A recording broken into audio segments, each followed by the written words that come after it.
வணக்கம் நண்பர்களே, உங்களிடம் பேசுவது விமலா. இன்னைக்கு நம்ம கேட்க போற கதை எதிர்பாராத தீர்ப்பு.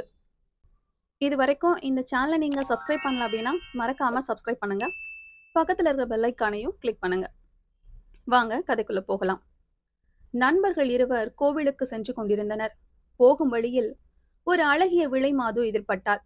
ஒருவன் மனம் தடுமாறி அவளுடன் சென்று விட்டான். கோவிலுக்கு சென்றவன் இன்னொருவனை பற்றியே யோசித்துக் கொண்டிருந்தான்.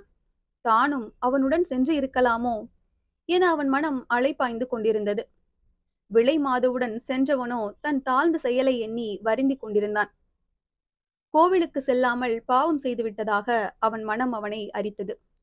அப்போது திடீரென ஏற்பட்ட ஒரு பூகம்பத்தால் மக்களுடன் மக்களாக அவர்கள் இருவரும் மடிந்தனர். மேலுலகத்தில் கடவுள் முன் இருவரும் நிறுத்தப்பட்டனர். கோவிலுக்கு சென்றவனுக்கு நரகமும், விலை மாதுவுடன் சென்றவனுக்கு சொர்க்கமும் தீர்ப்பானது. கோவிலுக்கு சென்றவன் கடவுளிடம் முறையிட்டான். கடவுள் மென்மையாக புன்னகைத்தவாறே சொன்னார், நீ கோவிலுக்கு சென்றாலும் கூட மனதளவில் விலை மாதுவுடன் தான் இருந்தாய்.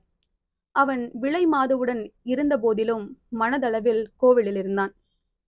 இந்த கதை உங்களுக்கு பிடிச்சிருந்ததுன்னா லைக் பண்ணுங்க, ஷேர் பண்ணுங்க, சேனலை மறக்காம சப்ஸ்கிரைப் பண்ணுங்க. அடுத்த கதையில சந்திக்கலாம்.